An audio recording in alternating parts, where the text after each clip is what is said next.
It's interesting doing the grappling in Thailand. It's like a different sport. Like you've got gi, you've got no gi, and then you've got sweaty no gi because it's so hot over here. The mats are just drenched after, and it's cool. Like I met a lot of people that train in Europe and stuff. So obviously met people that I can connect with going forward. So, you know, again, back to like, why would you come to Thailand or what inspired Thailand?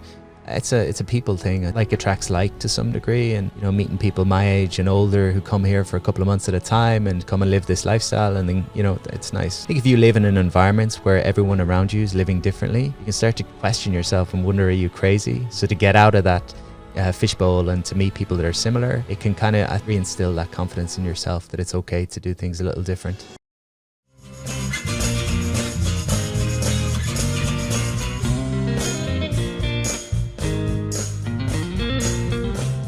Welcome to Fruiting Body Podcast with your host, Brendan. Today, we have an absolute island legend.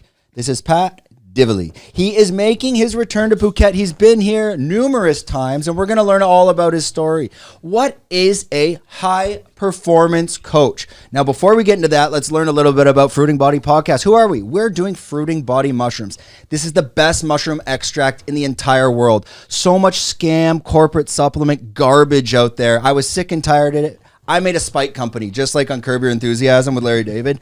I decided, I'm sick of that shit. You're selling garbage. They told me, why don't you make your own company? And I did it.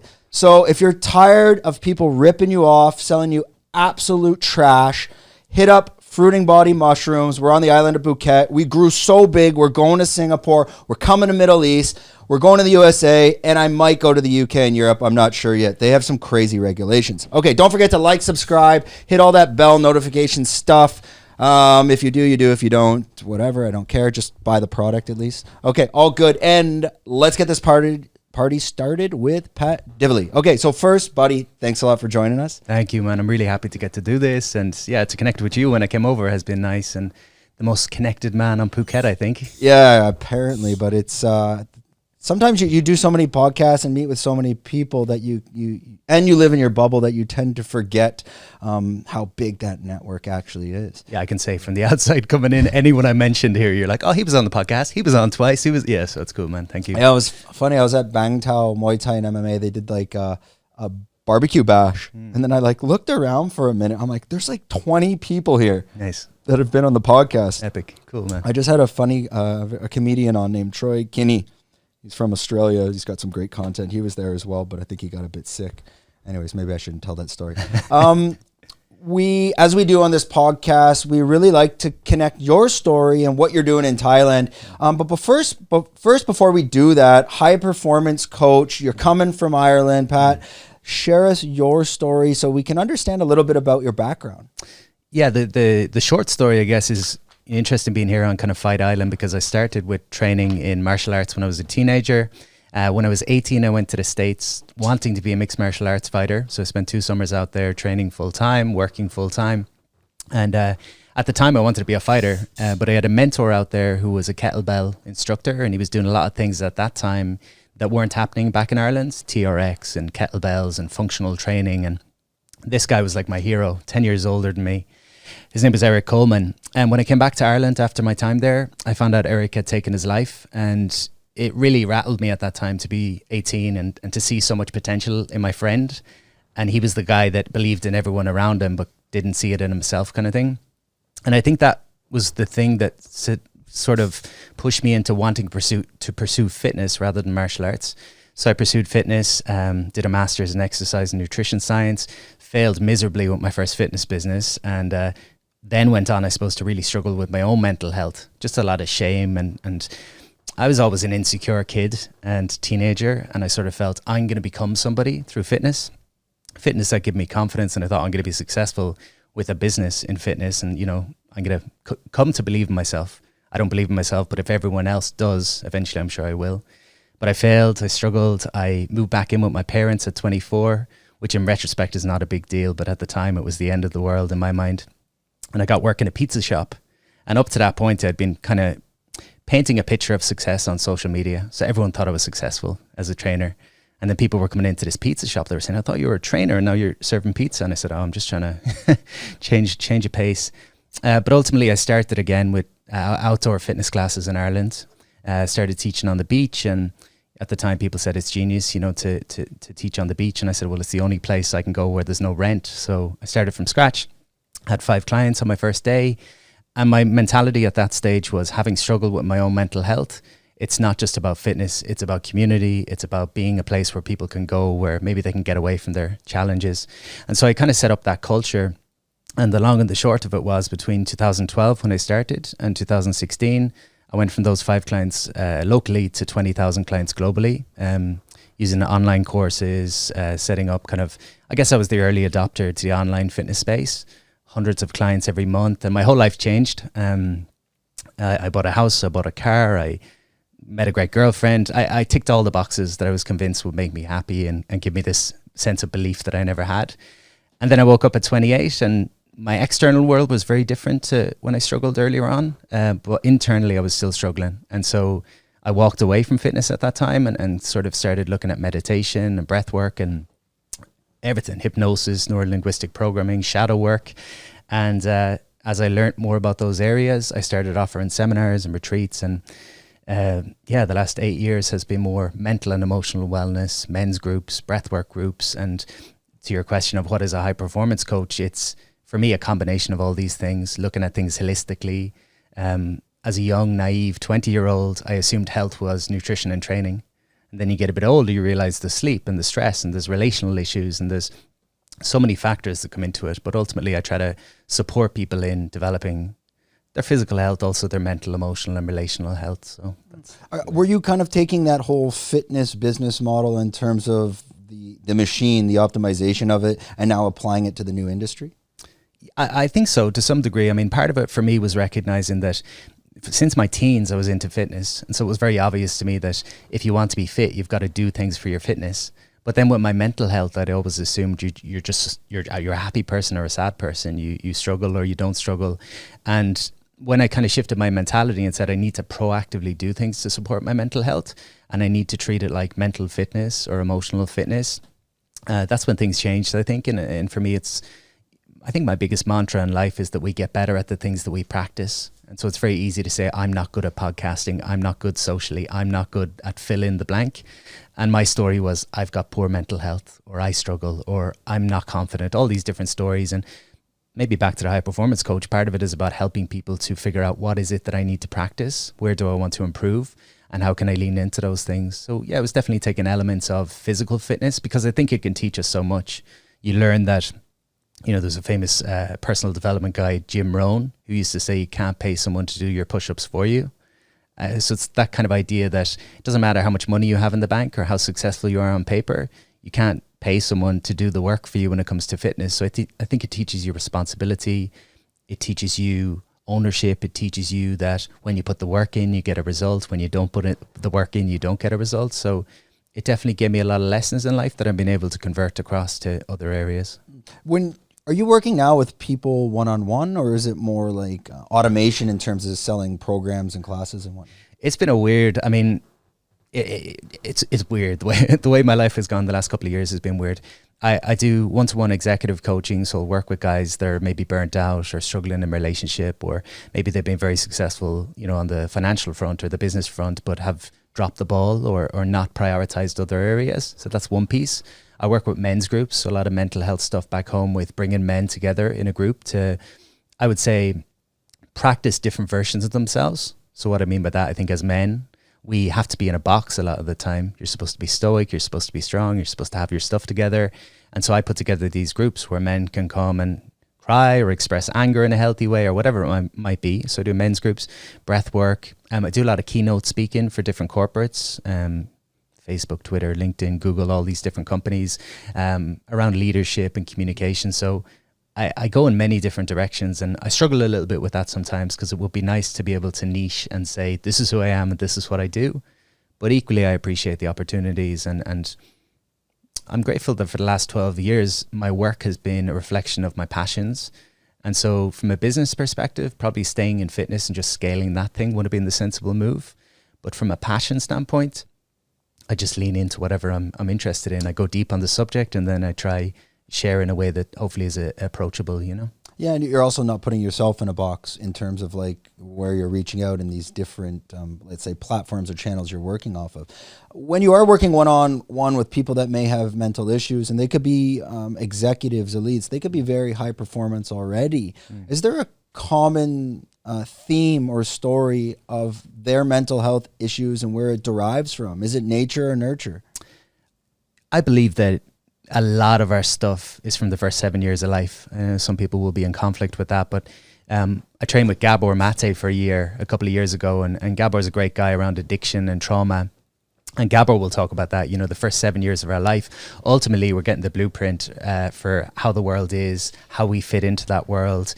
And those early childhood experiences impact us, on a very deep level. A simple example, if you're bullied as a child, maybe you develop a story that I don't fit in, or I'm not enough, or fill in the blank, So things happen in our childhood. We attach meanings to those situations, and then we go out into the world and we try to unconsciously play out those stories. So for me personally, I was bullied a lot when I was young. I developed a story that I don't fit in and I'm not enough. And so I was driven very much by this story. So it was useful to a certain point. I'm going to prove people wrong. I'm going to show everyone. I'm going to prove myself to the world. But ultimately, 20 years later, I was winning entrepreneurial awards and making money and all this kind of stuff. But I still felt that kind of wounding inside. So I would suggest for a lot of these executive guys or these very high performing people, be it in athletics or any other area, there is often a wounding. There's a sense of like, I'm not enough, so I want to prove myself to the world.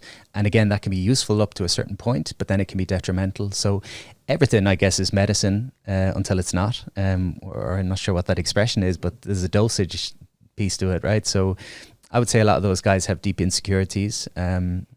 They have a hard time... They have a hard time stepping into different roles. So they're good in the warrior. They're good at getting things done. They're good at being switched on. They're good at, and that's all great. That helps you achieve things. But just like an athlete who's at a high performance level, you'll see with the guys here on the island, the higher the level of athlete, the more prioritization they have of their recovery. Because to perform at a high level, you've got to recover at a high level. Same for mental, emotional, and relational wellness. But a lot of people have a hard time slowing down and switching off, because then you meet the stories of, I'm not doing anything, so am I important? I'm not performing, am I, so that's a common one for them, and insecurity. Yeah, a lot of, let's say, high level, I wouldn't say like high level athletes, let's say like an NHL player, they're not coming from poverty. I mean, for example, a sport like that, you need money to make it. Like actually you need to come from a lot of money to make it, and most of them do. But sports such like MMA, Muay Thai, anything martial arts related, that martial art is an outlet to escape poverty. So of course they're probably coming from some sort of mental anguish at a young age. And I would assume that would also cross over into high performance executives, let's say specifically in the Silicon Valleys. These were the nerds growing up, right? Yeah. I mean, you look at your Bill Gates, I would assume, and it is an assumption, that most of them probably were bullied as a kid because of their high intelligence and their way of thinking. Otherwise, they would not be at that level that they are today. So whether you're taking the athlete, specifically the martial artist, or the high-performing executive, these mental issues that they need to face and overcome, do they ever conquer them? Or do you notice that they're constantly just, filling the hole with whatever channels or support groups or whatever they can bring to the table to try to mend that problem? Well, I guess part of the way that I work is around parts work, which is the idea that you're sat there in your chair and I'm sat here in my chair, and you might see us as two different people. But in reality, I think each of us are made up of hundreds of characters. So there's a driven part of me, there's an insecure part of me, there's a confident part of me, there's all these different parts. A lot of those parts are defense strategies. So for the child who's bullied, or the child that has a hard time in their childhood, maybe they become an overachiever, but that's just a part of them. So I think when you work with these people and you help them to understand that there's different parts to them, now there's more awareness as to who's showing up. Because maybe in the workplace, the overachiever is really useful. But if I bring that home to my family and I'm still in that competitive mode and I still need to win all the time, it's probably going to affect my relationship. So an analogy that I like is that if you imagine a bus and there's all these different characters on the bus that represent the different parts of us, oftentimes when we get stressed or things get overwhelming or we feel fear, one of the characters that feels the most practiced will run to the front of the bus and say, I got this. so that, you know, you default back to your defense strategies. So in working with these people, I think they're going to default. I'm going to default to my old patterns, but it's an awareness piece of spending less of my life in reaction and more just being able to take a breath and say, wait a second, who's showing up here? So when I stand on stage and I do a keynote presentation, that insecure part of me oftentimes comes up, but I'm able to take a breath and say, wait a second, I've got this. I'm an adult now. So that's the work, I think. Do you take a part of it and say, I'm a man, whatever that problem is I'm facing, we're going to take that and jam it in your gut and don't be a little bitch? I think you need that sometimes. Yeah, like I do it. I'm like, oh, fuck, this is getting over. I look at some work I'll be doing for 12, 13, 14 hours a day, and I kind of compare it to like, well, what about like an Alexander Volkanovsky? Maybe he's going out and training like nonstop. And mentally, like at those points, as an athlete, he probably has to fight through it. So I try to take that as like the business professional. It's like, you're about to burn out. You got one more hour. Don't be a little bitch. And I take that and I cram it down. And I find when you overcome that little hurdle, it's like you kind of get through it. And then when it's done, you feel kind of a sense of relief. Yeah. So there's that aspect of it. What are your thoughts on like actually taking those feelings and jamming them down inside and suppressing them? Is it serenity now and sanity later? Yeah. So part of my reason for being in Thailand at the moment is to get some space, because I'm writing a new book, and the book is about the shadow, which is the idea of the dark side of the human psyche. Not dark in the sense of it's evil or it's bad or it's wrong, but dark in the sense of we're unaware of these aspects of ourselves. So we talk about childhood and those early childhood experiences. We all learn in our lives who we need to be to get love and acceptance and approval. So as men, a lot of us were told, don't show emotion, be stoic, be strong. So those aspects of ourselves come forward, the stoicism, the strength, fill in the blank, there's certain things, the achievement, the success, the being driven, all these aspects become our persona, the mask that we show to the world. When we take pride in one aspect of ourselves, we create shame in the opposite. So if I have pride in my work ethic, oftentimes there's a deep shame for me around what I might call laziness. And so I bury that part of myself. I bury the laziness. So to your question, it's like, does it go away? No, it takes on a life of its own. And, I have a really hard time with myself then when I'm lazy. And so a lot of the work, again, is about noticing what is it that I've hidden about myself? Because at some point in my life, I made a very binary decision and said, this is good and this is bad. And can I take that back out and say, wait, sometimes this is good. Sometimes work ethic is good. But sometimes if I only rely on work ethic, I get burnt out. So I think if we don't address these aspects, they come out in shadowy ways. I think anger is a really good example. Most of us learned as kids, it's be a good boy, be a good girl. Okay, child beside you is crying in the playground. Give them your toy. So always put other people first. And so when we become the nice guy or the nice girl, we often bury our anger. We think that it goes away. We present this nice face to the world. This is definitely part of me, being a people pleaser, saying yes to others and no to myself. The anger doesn't go away. It just comes out in unconscious ways. So that could be road rage. That could be really nice guy at work but goes home and is evil to your partner. That could be resentment toward other people. So I always say yes to people, but then I end up resenting them. It could be my inner critic is very strong, so I direct that anger toward myself. So it doesn't go away. It just acts out in ways that are outside of your awareness. How much does that have to do with maybe boiling it all down to one, I guess, humans, I don't even say psychological emotion, but just really the fear, like resistance, I think would be the word to summarize everything. Yeah. If you were to take everything, like you essentially are resisting change. And I think that's all what we deal with whatever you're doing in life. And usually that resistance to change is leading to a breakthrough. Could you elaborate on that thought? I was listening to something recently that I really liked, actually, and it was about having a mind shift. So there was the idea that we live in a current reality. So we live in the world that we live. We've got a certain level of health, certain level of finance, a certain level of areas that we're comfortable within. So the comfort zone, if you might want to call it that. And the analogy they used was when you're learning to drive, I guess not an automatic car, but a manual car, you've got the gear stick and you're switching gears. And if you're driving at a certain level and you're going too fast for the gear that you're in, the car will start to shuffle and shake and it'll start to be disrupted. But when you shift into the next gear, there's kind of a gliding, so it starts to find its rhythm again. And I think oftentimes in our own lives, we start to feel that that tension, I guess, around I'm not content in life, but things are fine, things are safe, things are comfortable. That's where there's resistance. But oftentimes, as you say, when we lean into that resistance, it tends to be quite smooth a lot of the time. But I think fear is the ultimate piece that holds us back. Obviously, we've got, evolution and this part of our brain that just craves certainty, craves consistency, craves safety.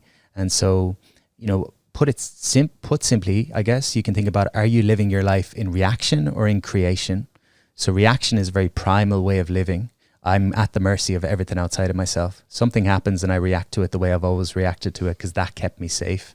But to live creatively is, again, to notice things that happen, take a breath, and then choose how I'm going to respond. So it's going beyond the fear and stepping into creativity instead. I don't know if that answers the question directly. No, it does. I think there's a big part of that with your analogy on shifting the gears. I mean, that's actually what I lean into. The second I feel anything I'm doing in life is like challenging or painful, I'm like, oh, something good is about to come out of this. Yeah. So I lean right into it and try to get through it as well. I think anything in life that is thrown at you, I kind of believe, I forget who said this, but it's kind of, life is like, it's 10% what happens to you and 90% how you react to it. So anytime, especially in business, when something can go wrong, I'm like, okay, this is inevitable. Something's going to go wrong. Now, how do I fix it? I mean, that's half the challenge. And I think you can apply that to your general life as well. You get cut off on the road on your motorbike in Phuket. What are your options? You're going to swear, flip off the guy, or you say, okay, let's go past and, cup and cup, no problem. It really depends on how you're going to react to these situations. Yeah. And a lot of this comes actually down to resilience in terms of our reactions in life. Oftentimes we think of it as psychology, but really it's physiology or it's biology. My body acts before I even realize what's going on psychologically. So again, if someone's had a really tough childhood or someone's overwhelmed or stressed or has a lot going on, if you think about stress as being like a bucket, the more resilient you are, the bigger that bucket is, so you can tolerate more. But as we get tired or we get fatigued or we get burnt out, the bucket gets smaller and smaller, and there's less capacity there for stress. And so even with the best of intent, I'll find myself snapping at the wrong person or reacting in the old way or reaching for my old addiction or whatever it might be. So these reactions are oftentimes not psychology because we lose access. So the more stressed you are, the more you lose access to the prefrontal cortex, the thinking part of the brain. And ultimately we're just acting like animals, which is a part of us, survival. Yeah, and I mean, all these human emotions, everybody has them. I mean, unless maybe unless you're not ADHD, but psychopath maybe. Psychopath and narcissist, or there's all these new types of psychological diseases they try to label ADHD. I forget the other one. It'll come to my mind, but. These emotions of fear, anger, love, being impatient, simple things as being optimistic, and all these different fears that we take on, my understanding of them is everybody has them, but they're also all on a spectrum. And what spectrum of, let's say, anger are you on? Are you the lunatic on anger? Or are you more calm and collective? And there's probably a balance to not be on the extreme of either. You need to figure out where you are and adjust that as you go. But I don't believe that there are, maybe certain people that just don't possess anger. It has to be there, but it has to be on a spectrum. Yeah, I think, anger is typically, it's a way of dealing with fear. So fear precedes anger, and my safety strategy for dealing with fear is to get angry. So if I feel intimidated in a group of men, but if I've learned that when I'm angry, I'm safe, then the anger is protecting me from the fear. So that's one piece I think with anger. The other piece with anger, it's a protective mechanism. So if I have a lot of insecurity and someone gets close to my insecurities, then anger is a way of playing that out. Or if my values are threatened, so we all have different values. If you threaten my values, it's probably going to bring about anger within me. So anger will show up differently for us all. And as you say, I think your capacity to deal with that anger comes down again to awareness. Awareness precedes everything. Anthony de Mello, who's one of my favorite teachers, he was a Jesuit priest from India. I think when he died, the church didn't know what to do with him because he spent his whole life saying, go back to yourself. Like the answers are within rather than looking outside. But he said, what you're aware of, you're in control of.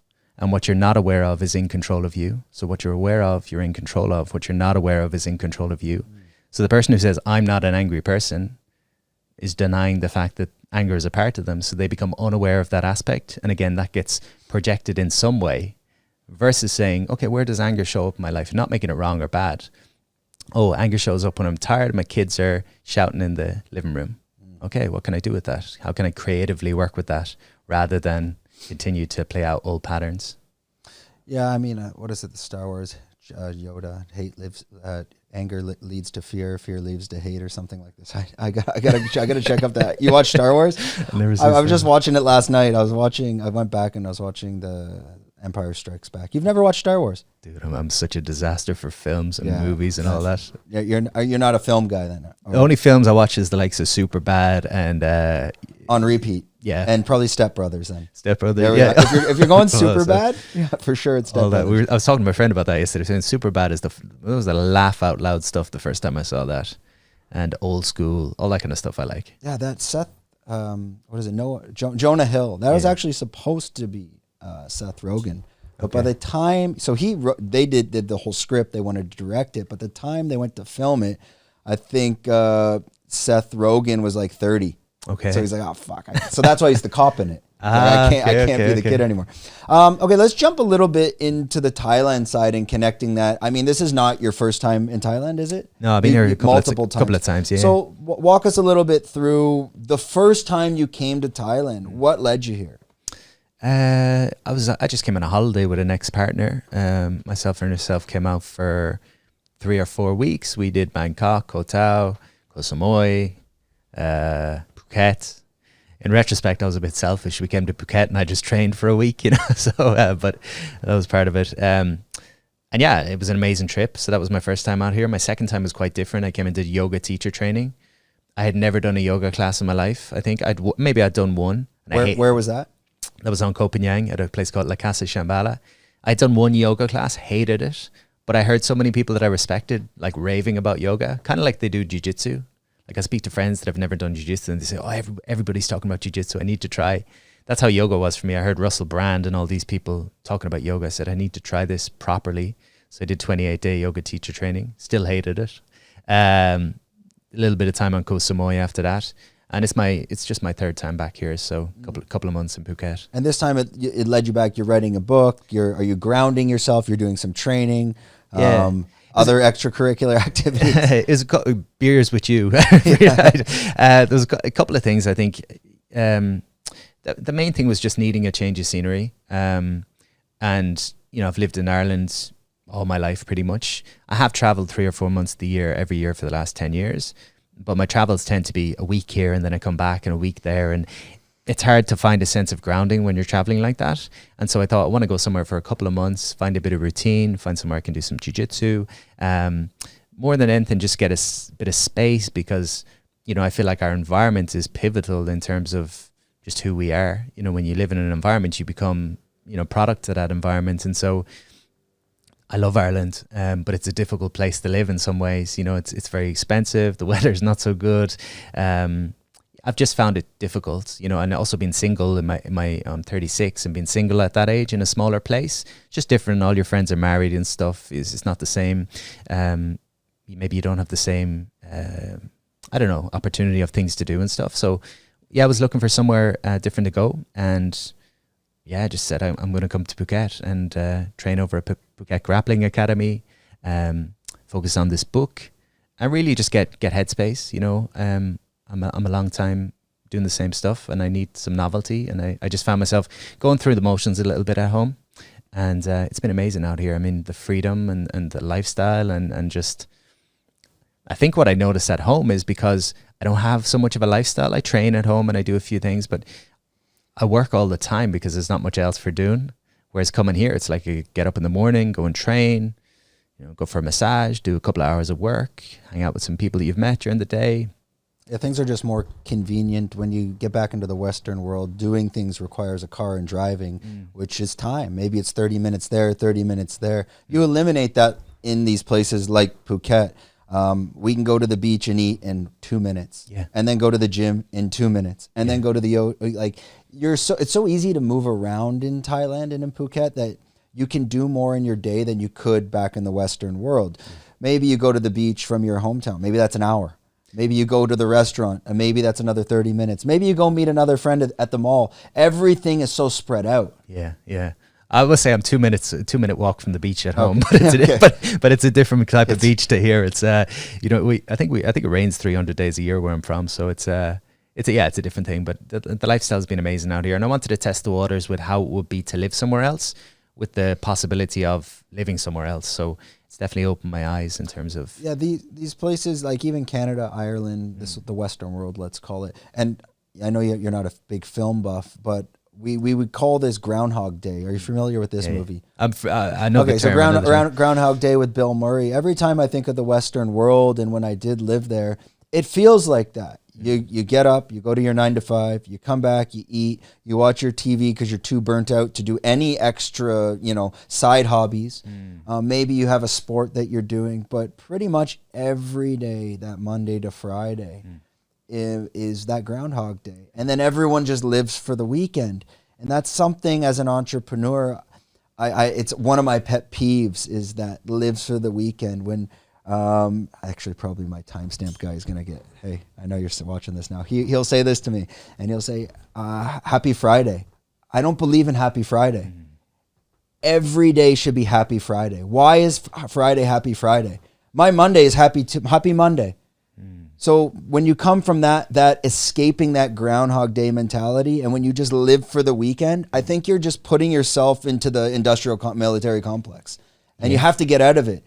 And if you, like some days, like a day like today, only because we're doing the podcast, like I'm like, it's Thursday. Yeah. Some days I have if you ask me what day it is, I'm like, I have no idea. Maybe it's, sometimes I forget like what month it is. And that's easy to do in Thailand because of the weather. But I think that's very important when you're coming to Thailand and living here, is get into that mentality. There is no Monday to Friday. There is no Monday to Sunday. Time is it's a human construct, I believe. If you can escape out of that time human construct, I feel you take way more control of your own life. And it's just, I feel like I've leveled up to another place for me personally, because I'm not stuck in that Monday to Friday, happy Saturday. I can't wait till everyone goes out on Saturday. If I don't want to work tomorrow, I won't work. That's it. So today's happy Saturday to me. But it's this way of thinking and living in Thailand that it's very difficult to get in the Western world. One, because the cost of living is so high, so you have way more responsibilities.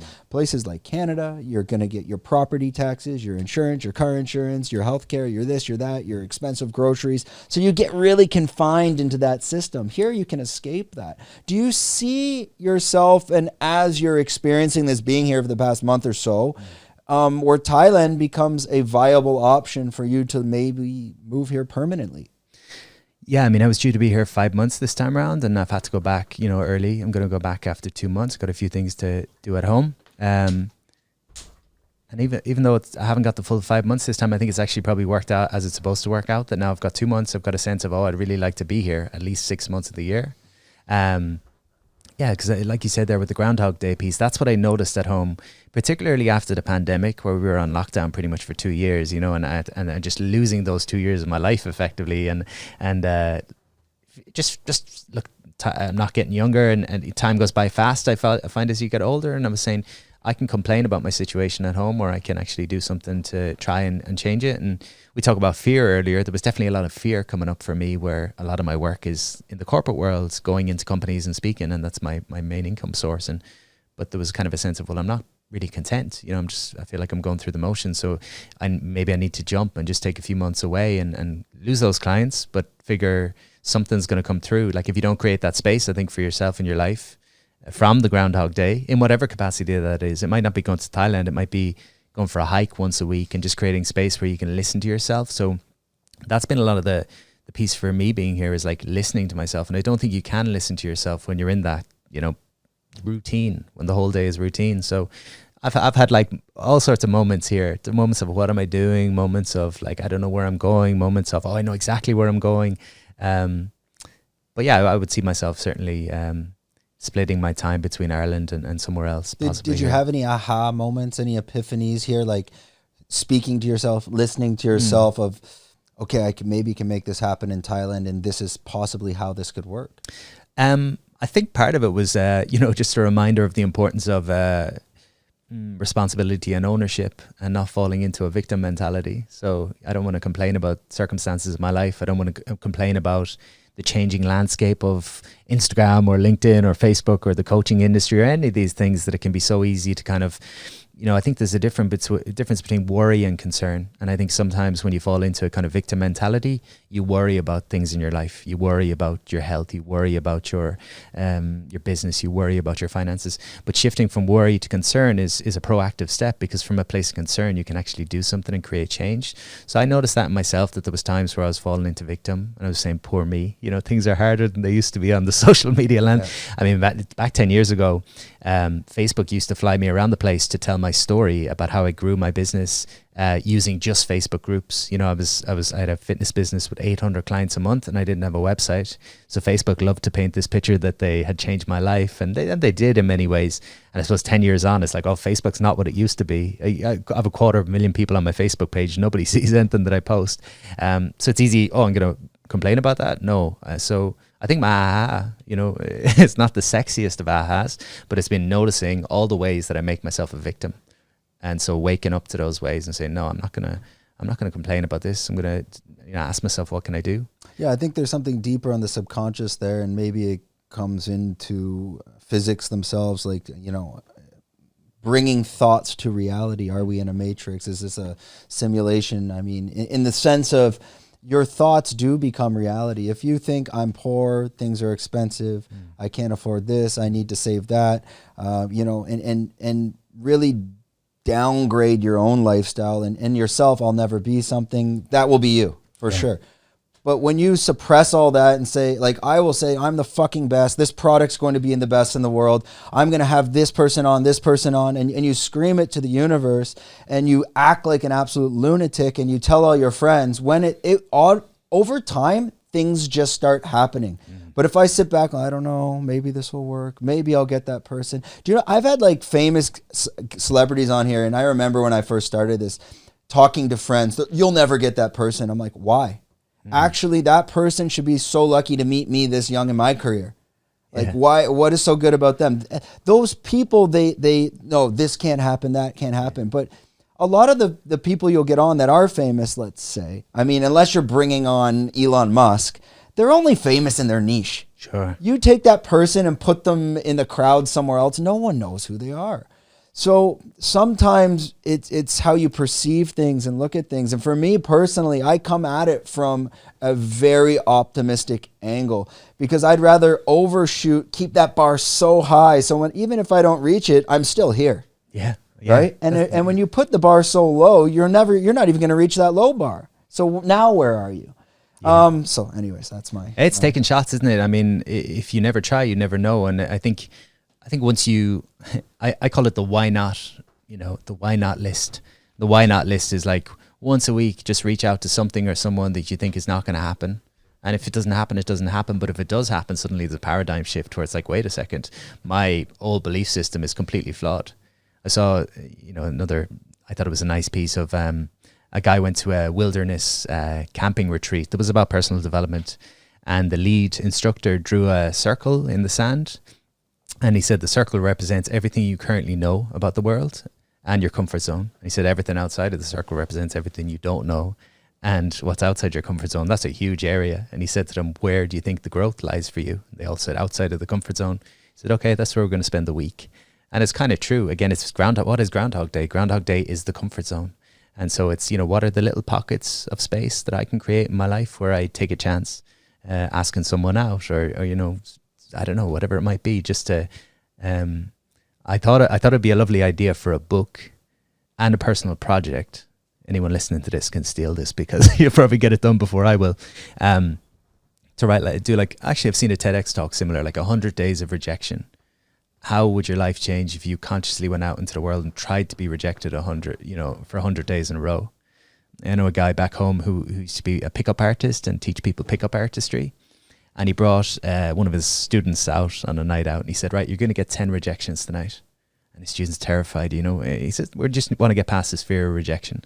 So the guy starts talking to different women, and third woman he speaks to is all about him. She gives her phone number, and, let's go for a drink and all this kind of stuff. And my friend who's the coach pulled him away. He said, no, you only got 3 rejections. We need 7 more. So you can only succeed by failing. Mm-hmm.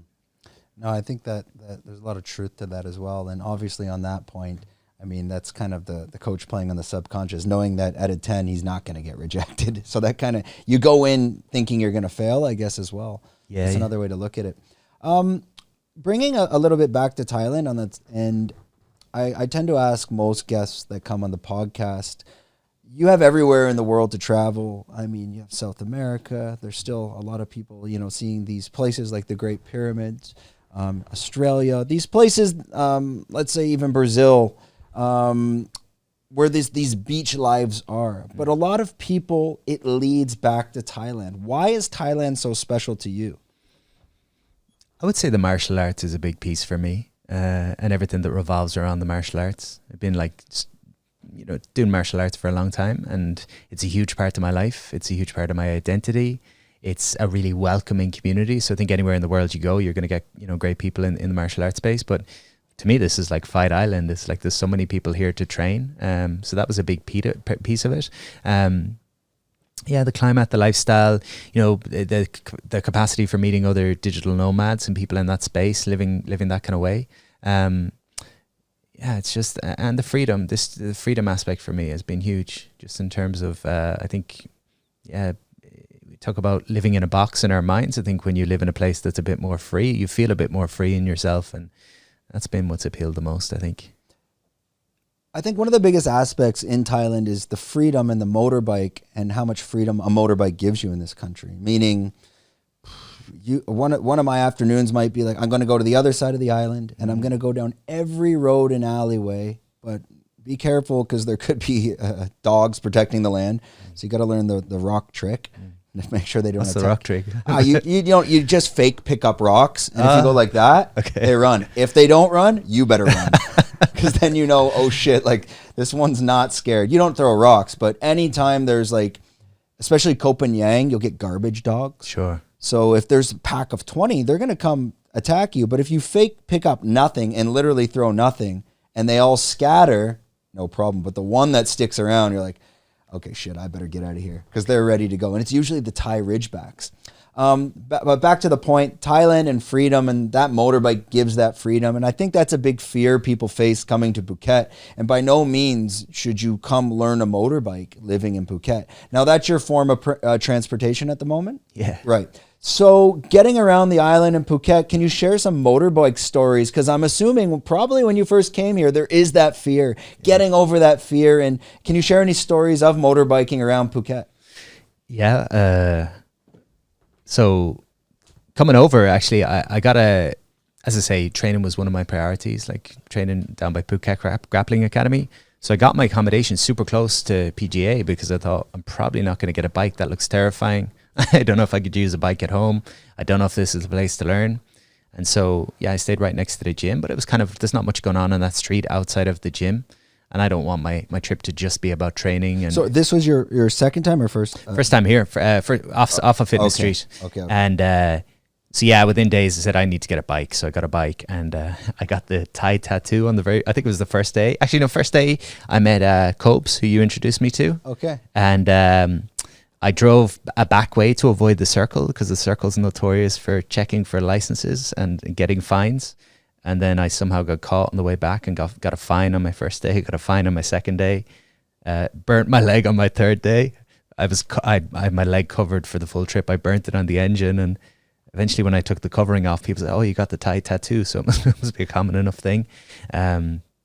Outside of that, nothing too crazy. But you rid motorbikes back home before coming here? This is it. This is your first time jumping on a motorbike. Yeah, this is it. And I guess the lesson in that, not telling people to go and jump on motorbikes in Southeast Asia if you've not done it before, but it's kind of like a lot of what we've talked about. You get better at the things you practice. So you're looking from the outside at everyone on the motorbikes, and they seem, they all know what they're doing, and it looks terrifying out there and stuff. But then when you get out there and you do it, you're like, okay, it takes a little bit getting used to, but I see guys driving around with no hands or checking their phones and all this. I'm like, okay, I'm not gonna stretch myself to be doing that. But it's it can be a bit, especially for new people coming on a bike. It can be a bit intimidating, especially with the traffic here. I'll tell you what I love about here, actually, that I've kind of said to people is, I feel like the more freedom you give people, the more people just take responsibility. Like, it looks chaotic here on the roads, and it is chaotic at times. but everyone's kind of a bit more vigilant and like just looking after themselves. And like, I think I was surprised at how patient people are on the bikes here. I think most people are pretty cool, but like that. Or the weed shops, like the cannabis shops, every second shop's a cannabis shop. But I feel like people are probably just a bit more responsible because you're not putting rules and restrictions on adults. So that's been an interesting thing to observe. Yeah, I wonder if they have rules yet. I don't really smoke. I probably haven't smoked in a year or more. Who knows? But I mean, I wonder if there are rules out there like drinking and driving with the weed. They must have some sort of way to test. I don't know if they've come out with anything yet. Not quite sure. So today you're up at we're at Surrey Beach in the whole Bangtao area. You came up last time. We had a couple beers at lunch, maybe fun. More than a couple, but you're up today for the podcast. Do you have any plans for the rest of the day since you're already up here, or are you going back? I might hang out for a bit. Actually, a friend of mine arrived over a couple of days ago, so we've been hanging out, which has been fun. Been out here for 2 months, and it's been nice actually, because for the most part for the 2 months I was just writing the book and I was, tipping away. A Groundhog Day, but a different Groundhog Day, which I was enjoying. Because as much as we talk about Groundhog Day, I think structure is important, in life, certainly for me. So my buddy got over a couple of days ago, so we've had a couple of 100 beers and a couple of 100 games of pool in the last week, which has been a nice way to finish out the trip. And you can do that kind of down, because the Soy has beers and pool as well. We're down I'm in Ruai now. Oh, you're in Ruai? Okay. Yeah. I actually only went to Fitness Street one day. Yeah. Well, I was in PGA, but I spent one day on Fitness Street just to meet JP and but yeah, I'm just gonna chill. Phuket Grappling's Ruai? Shillong. Yeah, okay. It's close to the circle. Okay. Yeah. Ben and the guys are great over there. It's a really nice atmosphere, and it's interesting doing the grappling in Thailand. It's like a different sport. Like you've got gi, you've got no gi, and then you've got sweaty no gi because it's so hot over here. The mats are just drenched after, and it's super welcoming. It's cool. Like I've met a lot of people that train in Europe and stuff. So obviously met people that I can connect with going forward. So yeah, just nice people. I think, again, back to like, why would you come to Thailand or what inspired Thailand? It's a people thing. I think, this like attracts like to some degree, and, meeting people my age and older who come here for a couple of months at a time and come and live this lifestyle. And then, it's nice. You don't feel, I think if you live in an environment where everyone around you is living differently, you can start to question yourself and wonder, are you crazy? So to get out of that fishbowl and to meet people that are similar, it can kind of, I think, reinstill that confidence in yourself that it's okay to do things a little different. And your ability to come here and actually focus, find that space and focus on your book. Was that the main priority as well, coming here to be like, okay, I want to write this book? You wanted to set enough time aside to put some effort into that as well. And let us know a little bit about like, what is this book? What's it all about? When can we expect it to come out? Yeah, the primary purpose for coming over was to change my scenery and get a feel for how it would be for a couple of months to live somewhere else. As I say, I've traveled, 40, 50 countries over the last 10 years, but it's coming and going and never settling in one place for more than 2 weeks. So primary focus was, how would it be to live somewhere else? How would it be to work less? Most of my work at home has me traveling around the country doing talks and seminars and all this kind of stuff. So I'm always on the go. I wanted to slow down, create some space.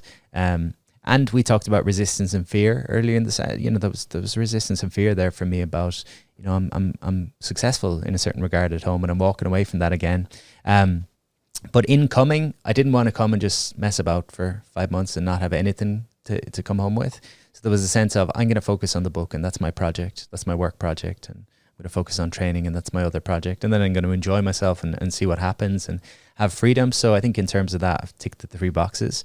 The book is about the shadow that we mentioned earlier. So, self-love and self-acceptance and these kind of words for me are quite fluffy and not practical. Love yourself and all this kind of, but what is it to love yourself? To me, to love yourself is to accept all the different parts of who you are, not just the nice parts.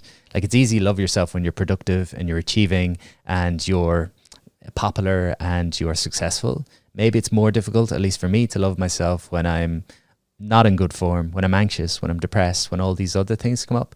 So the new book is about how can I understand myself, not just the pretty parts, but the ugly parts, the messy parts, and find the value in all parts.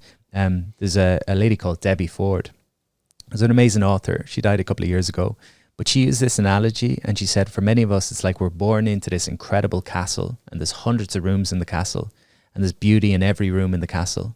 But as we get older, our parents, our teachers, our preachers, our colleagues, everyone around us starts to say, oh, don't go into that room. That's not a good room. Don't go into that room, and don't go into that room. And suddenly you wake up at 30 and now you're not living in that 100-bedroom castle anymore. You're in a 2-bedroom apartment that feels miserable. And it's an analogy for not allowing ourselves to express the different parts of ourselves. So you're a kid and you're told, oh, stop making a show of yourself. Stop looking for attention. And so you lock the room that has your expression, or you bring home a painting that you show your parents and they say, oh, it's not very good. Focus on maths and academics. And so you could shut down your creativity. So the book's about how do we open up those doors again and allow ourselves to be outside of the box we put ourselves in. Interesting. I never thought of it in that light.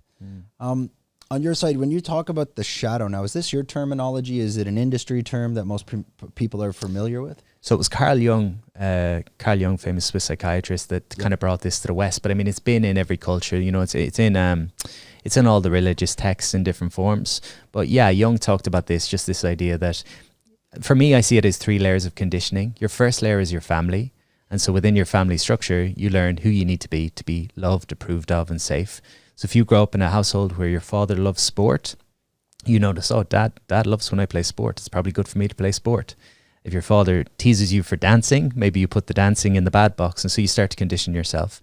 Then your second layer is you go to school and you've got your wider community, which could be sports teams, and you start to go outside of your household as you get a little bit older. And then it's kind of confusing because maybe one thing that your parents approve of is disapproved of by your friends. And so you start to have these contradictions. My parents are telling me to get good grades, but my friends are telling me I'm a nerd if I get good grades. So now we start to wear different social masks. I'm one person with my parents, I'm another person with my siblings, another person with my friends. And then the third layer, beyond family and friends, would be culture.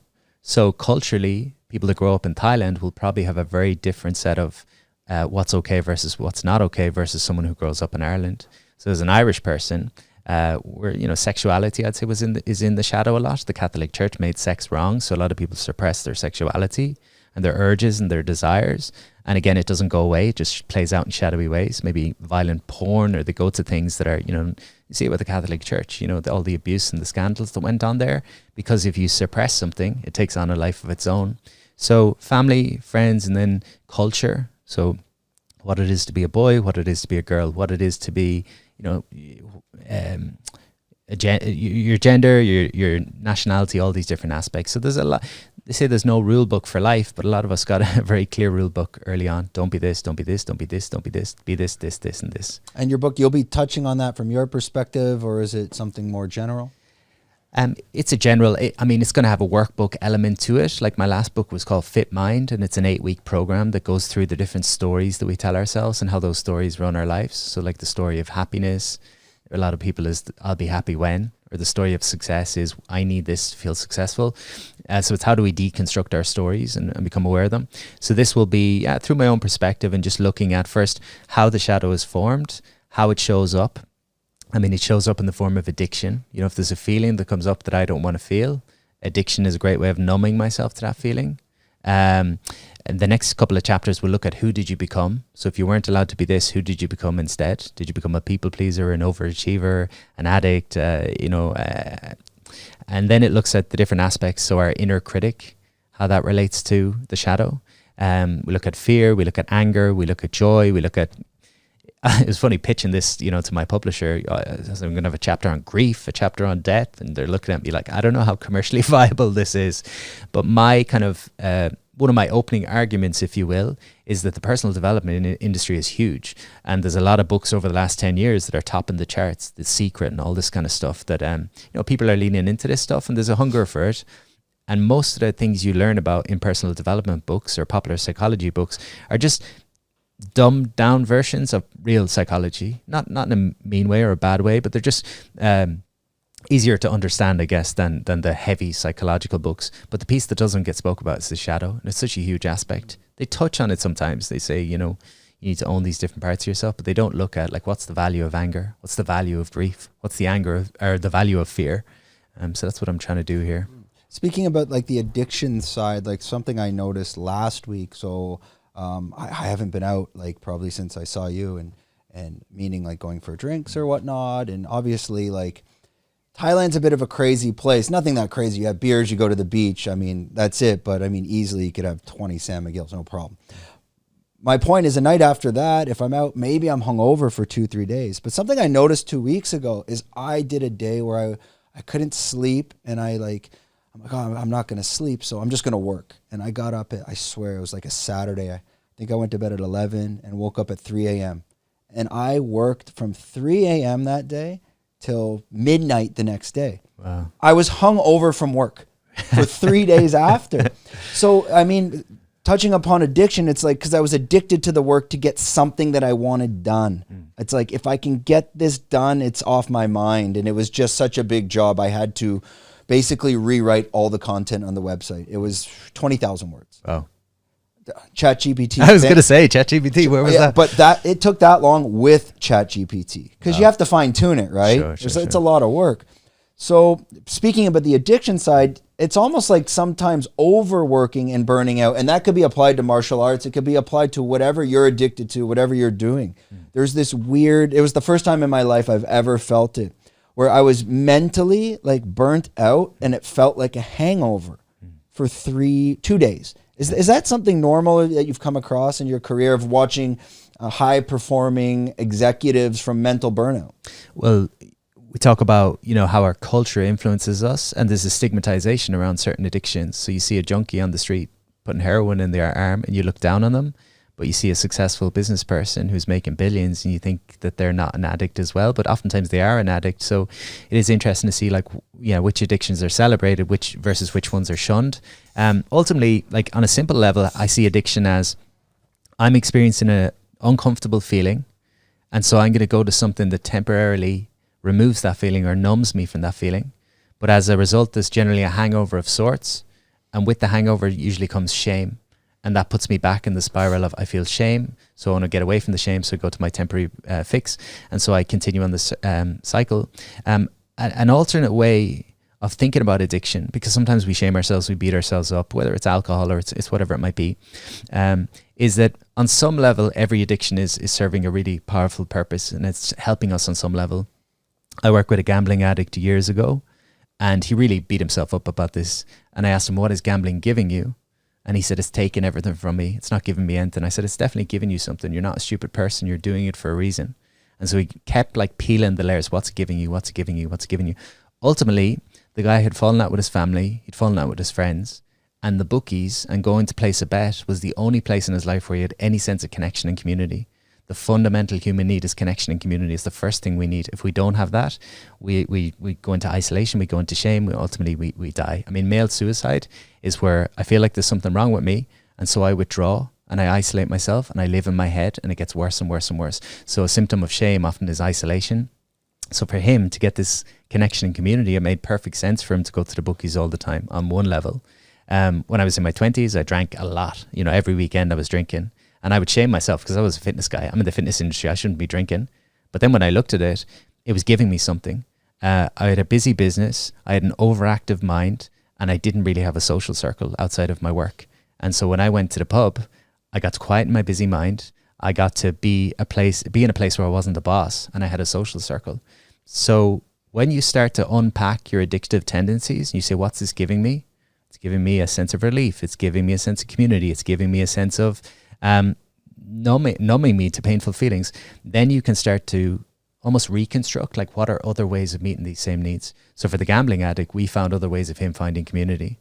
For me, I found other ways of quieting my mind, like meditation and breathwork and jiu-jitsu and stuff. So it's just a means of kind of recognizing that there's a part of you that's trying to keep you safe. It might seem crazy, but you experience pain at some point in your life, and you learned that if I go to this behavior, it helps me avoid the pain. So until you become aware of the pain you're trying to avoid and you can kind of lean into it, I think that the addiction is the perfect way of keeping you safe. One other piece that's useful is we talked a lot about feelings and emotions on the episode, I think, today, like fear and joy and all these aspects. I see feelings and emotions as pointing to our needs. So they're like a guidance mechanism. As humans, we all have needs, and we have different needs. We have fundamental needs, but then we have different needs. Like, I would say for me to be content and to feel good in myself, I need to train jiu-jitsu pretty consistent. I need to have a creative outlet. I need to have conversations with people who inspire me. I need some travel and adventure. And then I have my other needs, my, food, shelter, all that other good stuff. If my needs go unmet and I go a week or two without meeting those needs, I'll probably experience difficult feelings. The feeling itself is not bad. It's just telling me a need is not being met. So when I feel angry, I might just ask myself, what do I need when I feel angry? And maybe it's that I need to have a conversation with a client who's not paid me and owes me money. Maybe that's my need. And so a really simple process that is powerful, I think, as a practice on a daily basis that I would give to a lot of my clients is check in with yourself once a day. Ask yourself, what was my primary feeling today? What did I experience the most? I felt anxious. Okay, what do you need when you feel anxious? I need support. Okay, how did you reach out for support? Okay, I didn't. Okay, how could you reach out for support? So how do I feel? What do I need? And how can I meet that need? I think is a useful kind of tool for becoming more emotionally attuned and emotionally aware, which allows you in turn to overcome the addictions or the tendencies to avoid yourself. Yeah, I think in any type of business, just in general, creating a space to reflect, even not on the day, but on the week, is very challenging because you basically wake up, hit the ground running, and you're like, hey, I'll set an hour later just to reflect on everything I did that day and kind of walk yourself on like a lessons learned type of plan. It never happens. Because sometimes it's like the end of the day and you're mentally burnt out, or you want to go to the beach and you're like, I'll deal with it later. For me personally, it doesn't. That's something that I definitely should start to do. I try to do it at the gym now. That's why I like to lift heavy weights. I find lifting heavy weights, if you're trying to do any high intensity exercise, you're not going to think anything. There's just no way. But I mean, if you're benching and you got 2 minutes in between and you got maybe a podcast on to give you creative inspiration, that's kind of where you can find time to reflect on how to improve certain aspects of your business. Because it's very difficult. I mean, the answer would be like the psilocybin answer, the Terrence McKenna hero dose answer. Take 5 grams of psilocybin dry, put a blindfold on and go lay in your bed for about 4 hours. I guarantee you'll find the answer to everything you've been looking for the past year. That's a big step. Sometimes you're like, I got to plan this right. Is the water too wavy? But I've tried before, just go lay in the bed and think about, walk through the process. Not so much meditate as in like keeping yourself calm, but let's walk through, what am I doing now? How could I improve that? What are the main objectives? Whatever those objectives are, how can I reach those goals? What are those steps, tasks, and how do I break that down?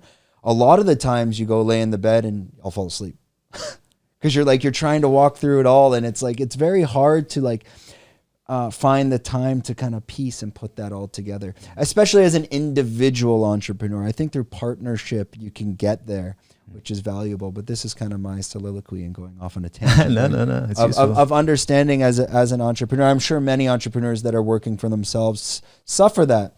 At times, like my girlfriend will be here and I have to talk to myself out loud.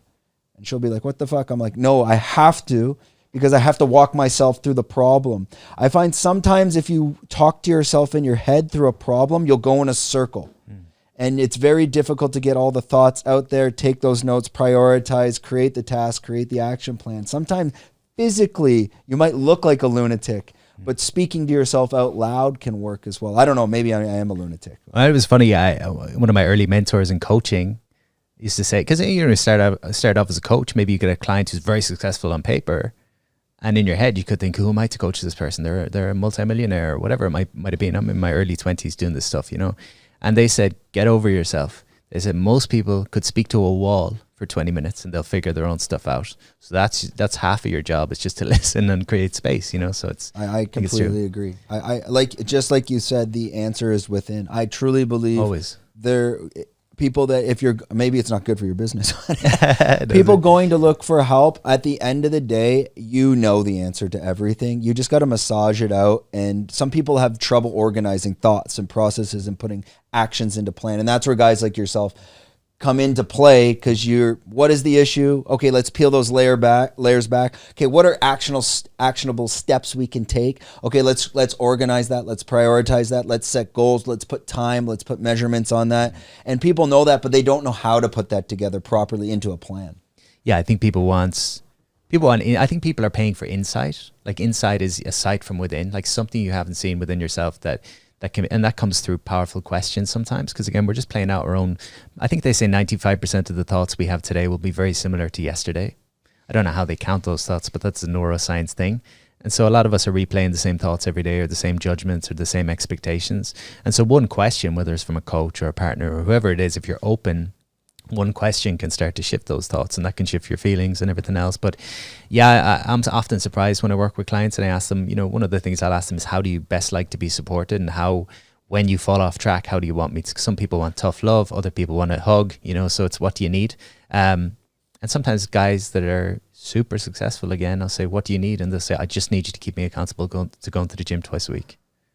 I'm saying, is that it? So then, there's a marketing guy called Dan Kennedy. Years ago, I was reading a book of his, and it was funny because he said that, we're unplugged from our mother's umbilical cord as kids, and then we spend the rest of our lives plugging into different people. I'm going to go to this person to support me with this, and this person for this, and this person with this. But I find with a lot of these high performers and famous athletes or whatever it might be, they're expected to be Superman or Superwoman.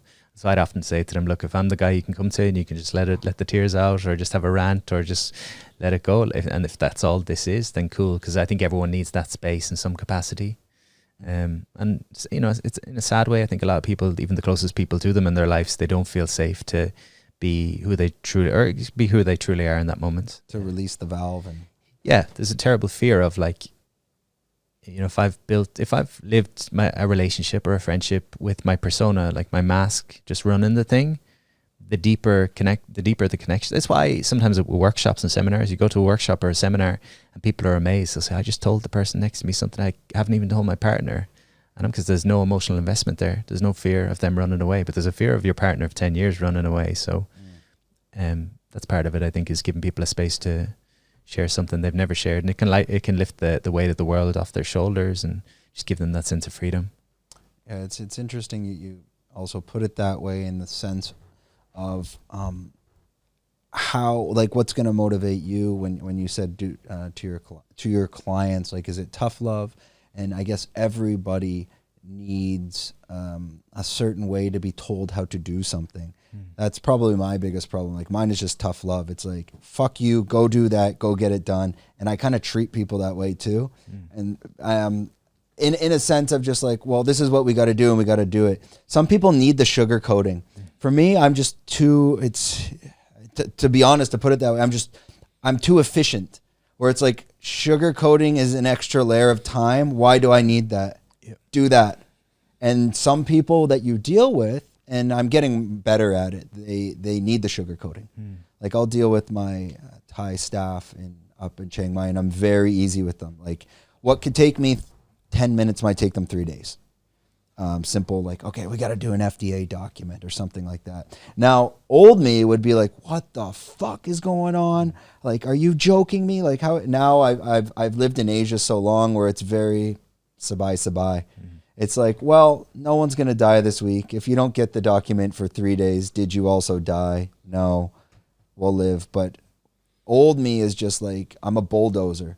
It's like, certain things I know take this much time, and you got to just go and push it over. And dealing with certain people, not everyone can handle that. They need that sugar coating. And from an efficiency point of view, it's like, I can't fathom sugar coating. And little things like this, which you learn quite quickly, then you're not going to make friends with anyone, and you're going to destroy your network and your relationships, like on the work side. And you need those long and lasting. And it's something that I'm just starting to learn. That's where the values piece we talked about briefly earlier, we said that you'll have certain values, and when your values are threatened, anger will be triggered in you. And the first stage of anger is frustration. So like, frustration, and if we don't name our frustrations, it turns to anger over time. And if you don't name your anger, over time it'll turn to rage. So that's kind of what it looks like. So catching the frustrations. Well, I don't even know the time. That happens in about 3 seconds. You're efficient with the anger release. I go from frustration to anger in about a millisecond.